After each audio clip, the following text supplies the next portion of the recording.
My name is Marisol Delgado. I am 34 years old, and for 11 years I believed that if I worked hard enough, quietly enough, and without complaint, a family could decide to love you after the fact. I was wrong. I know how that sounds. I know it sounds like something a person says when they are angry, when the wound is still fresh and the words come out sharper than the truth. But I am not angry anymore. I am telling you this from the other side of it, from a kitchen table in a house that is finally completely mine, with a cup of coffee going cold beside me and 11 years of paperwork stacked in a folder I have not opened since the day I did not need it anymore. I am telling you this because what happened at Thanksgiving last year was not the beginning of anything. It was the end. And the end, when it finally came, was very quiet. My son's name is Mateo. He was 8 years old at the time. He has his father's eyes and my mother's hands and a laugh that fills a room the way light fills a room, suddenly, completely, without asking permission. He also has a way of going very still when he understands that something is wrong, a stillness I recognized the first time I saw it because I had spent 11 years practicing it myself. I want you to understand who Mateo is before I tell you what was said to him, because what was said to him was said in a room full of people who knew him, who had watched him grow from an infant into a boy, who set the table without being asked and said thank you to servers in restaurants, and once spent 45 minutes helping his grandfather's neighbor look for a lost cat in the dark. He was not a stranger in that room. He had never been a stranger in that room. That was what made it possible to say. Before I tell you how we got there, there is one object you need to know about. There is a red accordion folder sitting on my kitchen table right now, and everything that happened between that Thanksgiving and today is inside it. I met my husband Daniel at 22, in the parking lot of a grocery store in Tucson where I had just locked my keys inside my car, and he had a Slim Jim in his trunk because he had done the same thing to himself 3 weeks earlier, and decided he would never be caught unprepared again. We were married 18 months later in a small ceremony at my mother's house in South Tucson, in the backyard under a string of lights my cousin Petra had helped me hang the night before. Daniel's parents flew in from Phoenix. His father, Gerald Whitmore, shook my hand at the reception with the particular firmness of a man who wanted you to know he had reservations but had decided to keep them to himself for the evening. I noticed it then. I filed it away. Daniel's family was not cruel in the way that announces itself. Gerald was a retired civil engineer who had built, over 40 years, a construction and land development company that his son was being groomed to inherit. He was precise, controlled, and generous in the specific way that people are generous when they want you to understand the distance between what they have and what you have. He paid for things. He made reservations at restaurants where the menus had no prices. He sent Daniel a check every year at Christmas in an amount I was never told directly, but that Daniel mentioned once, sideways, and then did not mention again. His mother, Patricia Whitmore, was softer in her presentation and harder in her execution. She baked. She remembered birthdays. She sent Mateo cards with $20 bills inside and signed them all "Our love, Grandma and Grandpa Whitmore" in a cursive so practiced it looked like a font. She also had a way of rephrasing things that were not compliments into things that sounded like compliments until you were in the car driving home and you heard them again inside your own head and understood what had actually been said. When Mateo was born, she held him in the hospital room and said, "He's so beautiful. You'd never even know." I asked Daniel later what she meant. He said he didn't know. I think he did know. I think he had spent 30 years learning not to know. If you are watching this and you have ever sat at someone else's family table and understood, somewhere in your body before you understood it in your mind, that you were a guest in a way that would never fully convert to something else, I think you know exactly what I am about to describe. The folder I mentioned, the one sitting on my kitchen table, is a red accordion folder, the kind with the elastic band across the top and the 12 interior pockets labeled in my own handwriting. I bought it at an office supply store in 2016, 2 years into my marriage, after a conversation with my father-in-law that I will get to in a moment. I labeled the first pocket property and the second pocket contributions, and I started filling it the way you fill something when you are not entirely sure why you are filling it, but some part of you understands that the time will come when you will be glad you did. I am getting ahead of myself. I will come back to the folder. What I did for work matters here, so I will tell you plainly. I had a degree in accounting from the University of Arizona, a CPA license I had maintained without interruption since I was 25, and for the 7 years prior to Thanksgiving I had been the senior financial analyst at a mid-sized commercial real estate firm in Scottsdale. I managed a portfolio of assets valued at approximately $2.4 million. I built financial models that my company's partners used to make acquisition decisions. I was, in the specific and measurable sense of the word, competent. Gerald Whitmore knew this. He had asked me about my work exactly twice in 11 years, both times in the same tone a person uses when they are confirming information they already have and do not plan to update.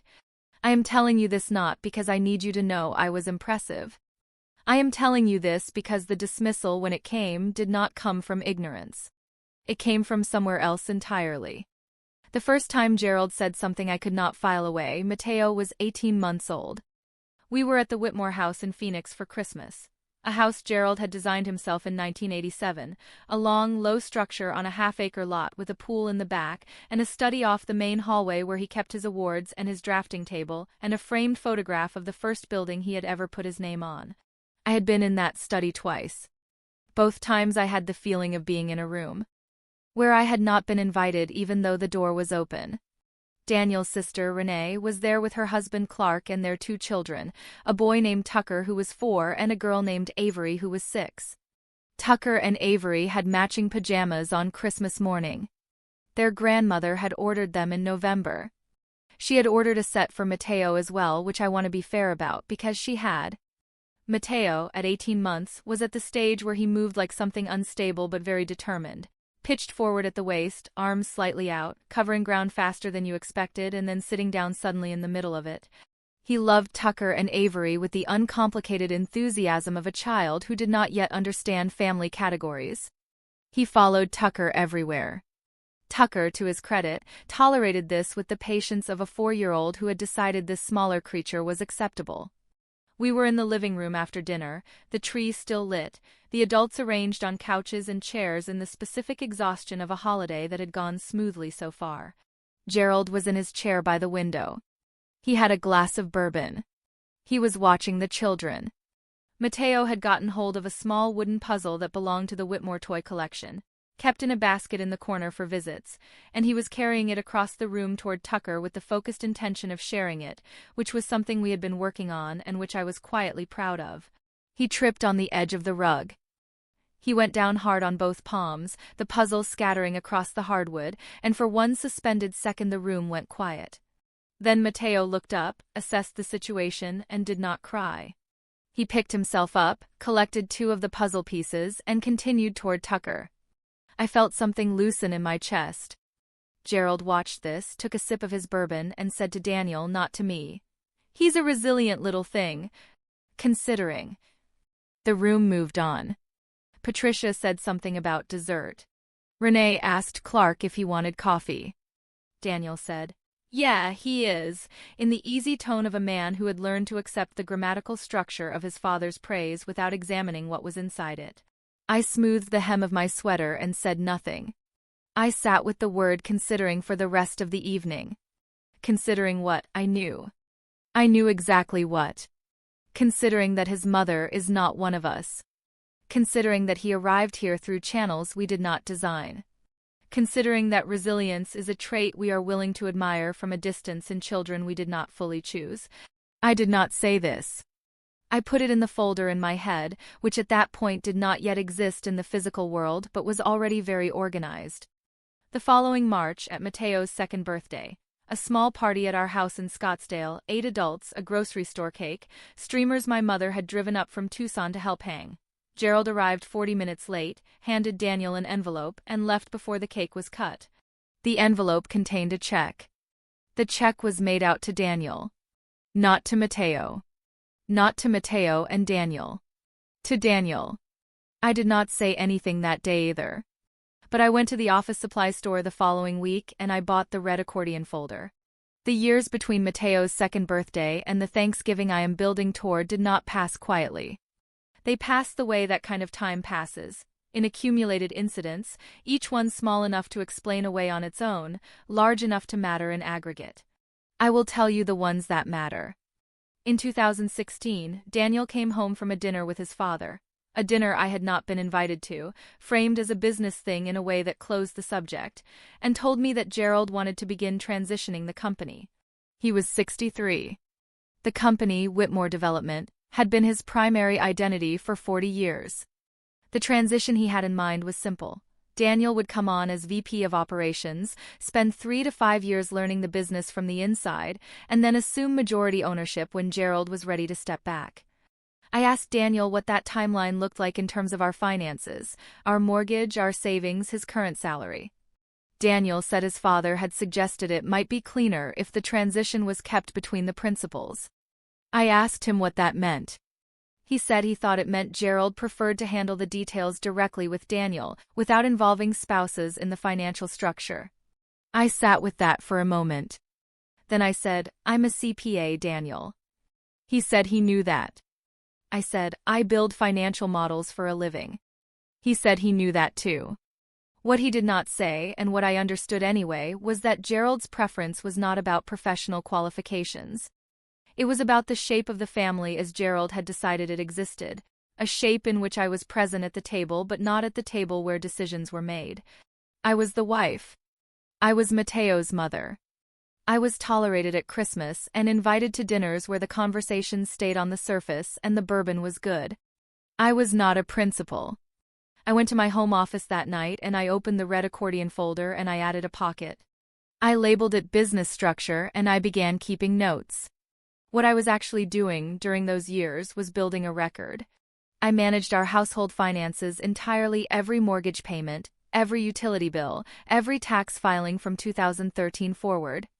I had organized and filed 7 years of joint returns by then, and I knew our financial picture with a precision that Daniel, who was good at his work and genuinely kind and constitutionally trusting in ways that I had loved and then learned to quietly compensate for, did not have.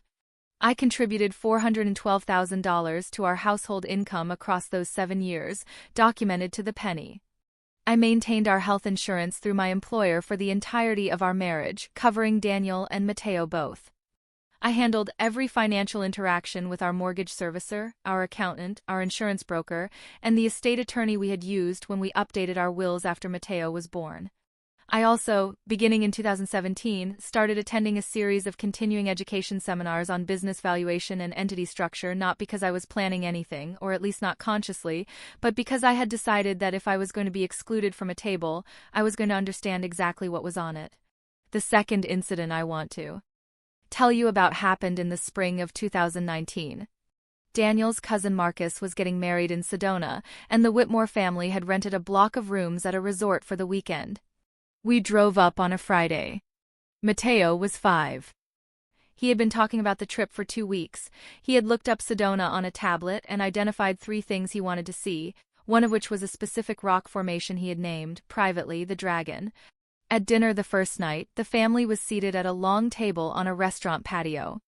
Gerald sat at the head. Patricia sat to his left. Renee and Clark and their children were across from us. There were aunts and uncles and cousins I knew by face but not well. Gerald ordered wine for the table. He went around and named each person he was pouring for. He poured for Daniel. He poured for Renee and Clark. He poured for the aunts and uncles. He looked at me, set the bottle down, and said to the table, "I think we're set." It was a small thing. The kind of thing that could have been an oversight. The kind of thing that, if you mentioned it, you would be told you were being sensitive.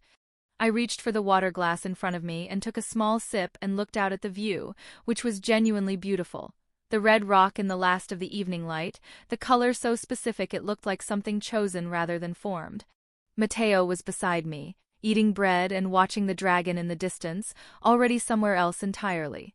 Later that evening, after Mateo was asleep, I sat at the small desk in our hotel room and I added 2 pages of notes to the business structure pocket.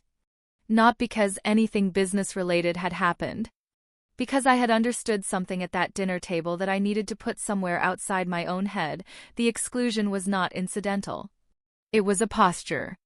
It was consistent, and it was chosen, and it was aimed in a direction that had very little to do with me personally and everything to do with the shape of the family Gerald had decided to maintain. By 2022, I had been managing the day-to-day financial operations of Daniel's participation in Whitmore Development informally for 3 years, tracking his equity position, reviewing the quarterly distributions Gerald sent, cross-referencing them against the company's publicly filed documents to confirm they matched the percentages in the partnership agreement Daniel had signed. They matched. I was not looking for fraud. I was looking for the shape of the thing, and the shape of the thing was that Daniel owned 22% of a company that was, based on my own valuation work, worth somewhere between $6 and $8 million, and that 22% had been structured in a way that made it very difficult to access without Gerald's cooperation. I understood this. I kept the notes. I kept the folder. I had been keeping it for 6 years by the time Thanksgiving came. Thanksgiving that year was at the Whitmore House in Phoenix. It was always at the Whitmore House in Phoenix. Patricia spent the week before in a state of cheerful, sustained performance. Texts about table settings, a call to Daniel about whether Mateo preferred white or dark meat, a photograph of the centerpiece she had made from gourds and dried eucalyptus sent to a family group chat that did not include me. I found out about the group chat from Daniel, who mentioned it sideways 3 days before the holiday, in the tone he used when he was telling me something he wished he didn't have to tell me. I said, "Okay." He said, "I can ask her to add you." I said, "It's fine." It was not fine, but it was also not the thing I was thinking about. We drove to Phoenix on Wednesday evening, Mateo asleep in the back seat by the time we hit the I-10. I drove the first hour and a half. Daniel drove the second. The desert at night outside the windows was a specific kind of dark, not empty, just quiet, the kind of quiet that has mass to it. I had the red folder in my bag. I had not told Daniel it was there. I had been carrying some version of it with me to Whitmore family events for 4 years, not because I expected to use it, but because I had learned, in the specific way that people learn things they wish they didn't need to know, that the moment you decide you don't need to be prepared is usually the moment you find out you were wrong. Thanksgiving dinner was served at 2 in the afternoon. The table sat 14. Mateo was between me and Daniel.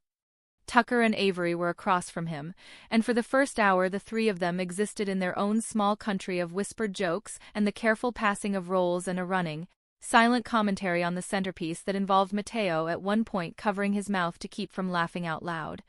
I watched him and my throat tightened in a way that had nothing to do with sadness, or not only sadness. Gerald said grace. It was long and specific. He thanked God for the family gathered. He named each of his grandchildren by name, Tucker, Avery, and then a pause that lasted perhaps 1 second longer than it should have before he said, "And the little ones with us." Mateo did not react. He was 8. He may not have noticed the pause.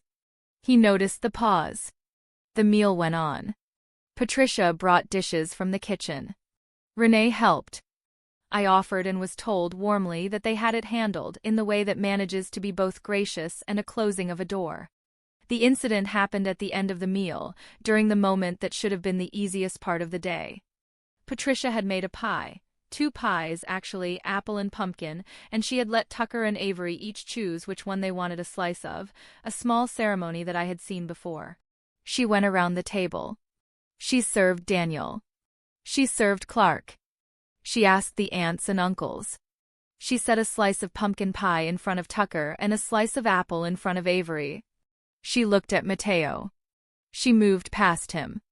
Not dramatically. Not with eye contact. She simply moved the serving spoon to the next adult at the table and continued. Mateo went very still. I went very still beside him. Gerald, from the head of the table, said, and I want to be precise about this because the words matter and I have had a long time to remember them. "Patricia, I think we should talk later about who's really at the table this year." He said it quietly. He said it the way you say something when you want the people you intend to hear it, and you want to be able to say later that you were just talking. Mateo looked at me. His face was a question. I did not know how to answer in that room, in that moment, with 14 people watching the centerpiece. I set my fork down on the edge of my plate and aligned it carefully with the tine facing in. And I thought, all right then. I did not move immediately. That is the thing I want you to understand about the moment after Gerald said what he said. There was no dramatic pause where everyone held their breath. There was no silence that announced itself. The table simply continued the way tables continue. Someone asked for the gravy, Patricia set the serving spoon down, Tucker said something to Avery in a low voice that made her cover her mouth. The meal moved forward the way meals move forward when something has been said that everyone has agreed, without discussion, to treat as if it had not been said.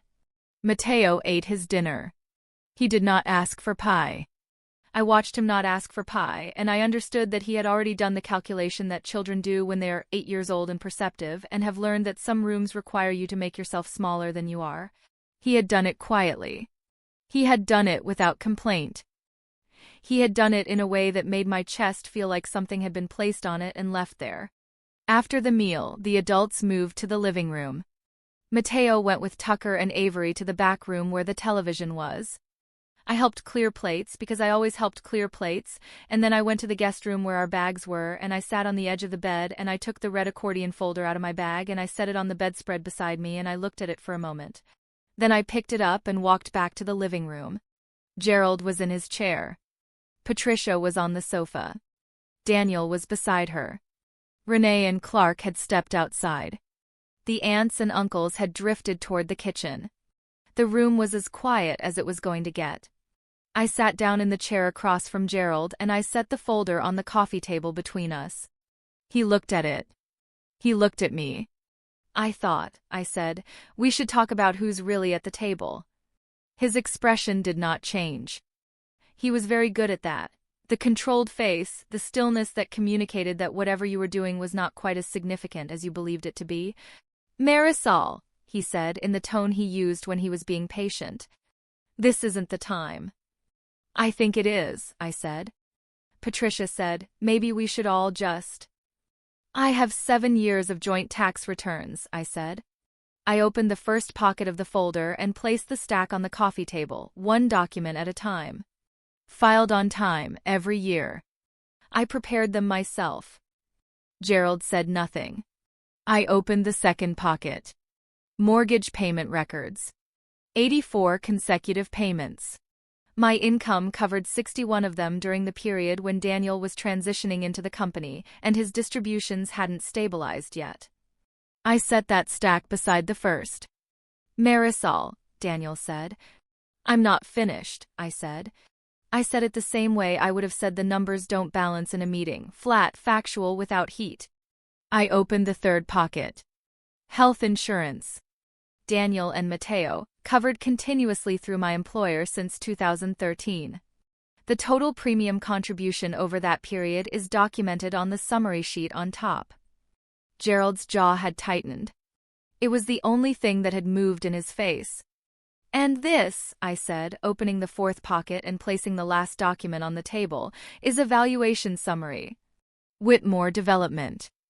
Based on publicly filed documents, the partnership agreement Daniel signed in 2017, and comparable transactions in the Phoenix commercial real estate market over the last 4 years. I set it down. Daniel's 22% equity position is currently worth approximately $1.4 million. I want to make sure that number is on the table. Literally. The room was quiet in the way that rooms are quiet after something has shifted inside them. Gerald looked at the documents.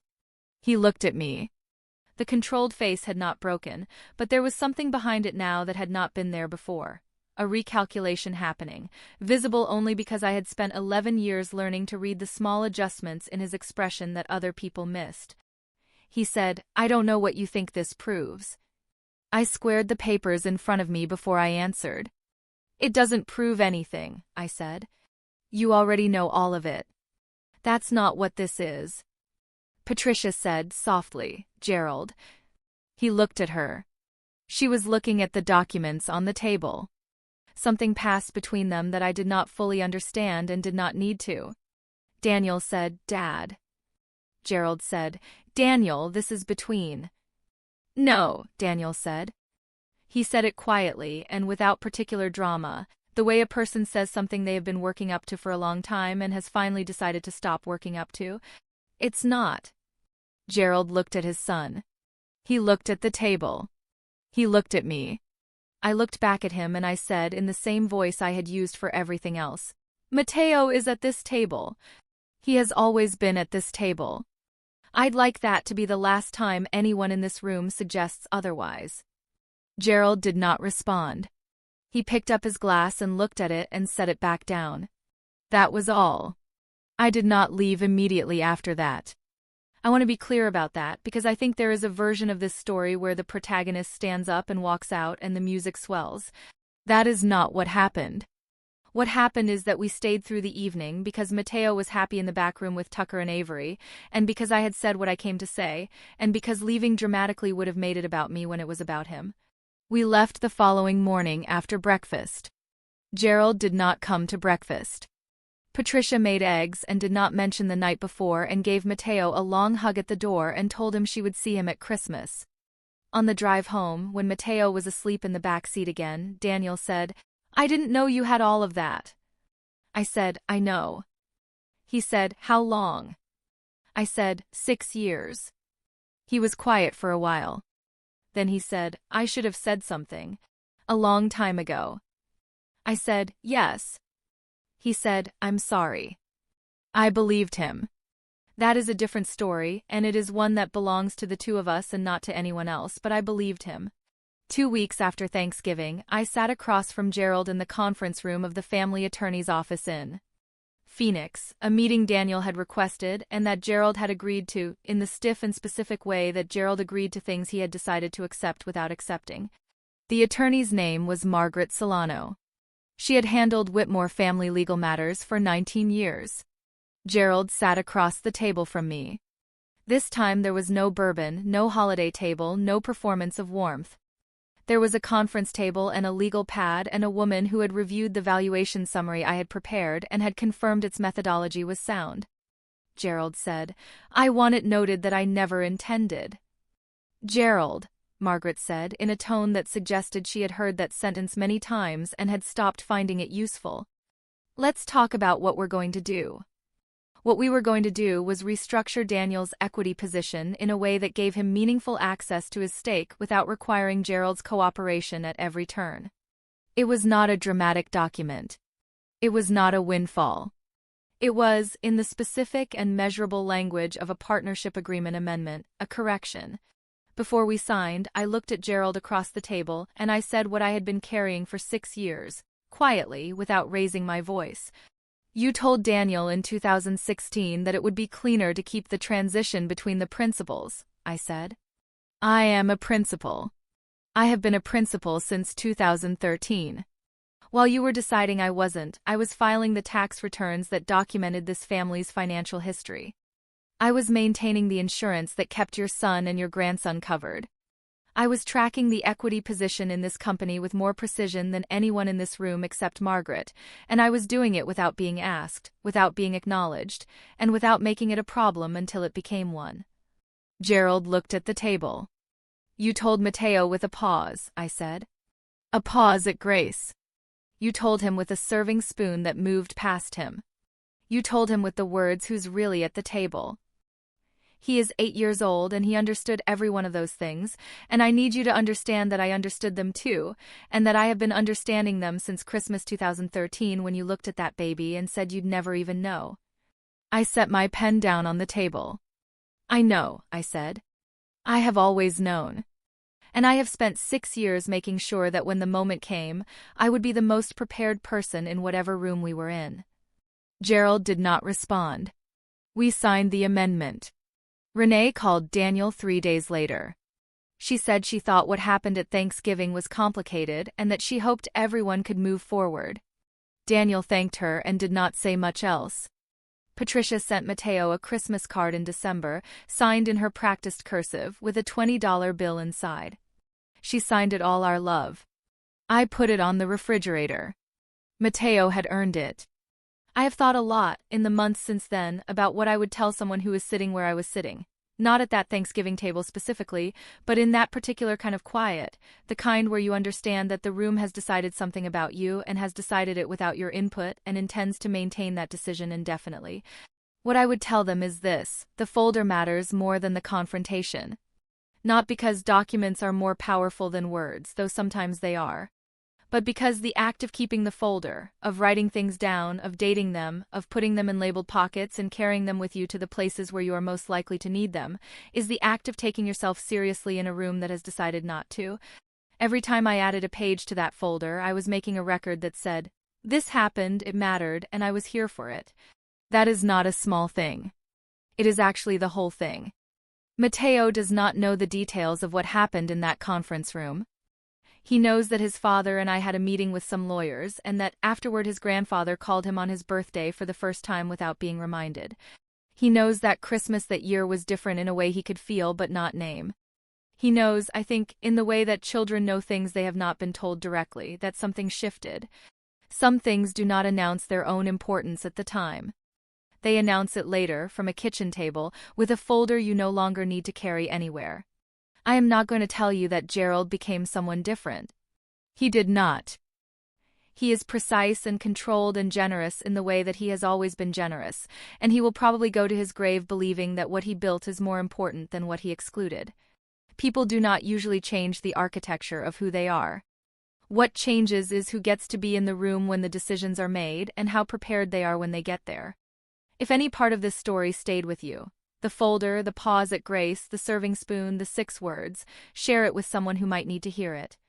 Not because it is dramatic, but because the quiet version of this happens in a lot of rooms, and most of the people sitting in those rooms are doing exactly what I was doing. Filing it away and waiting and getting ready. This story is a work of fiction created for entertainment purposes.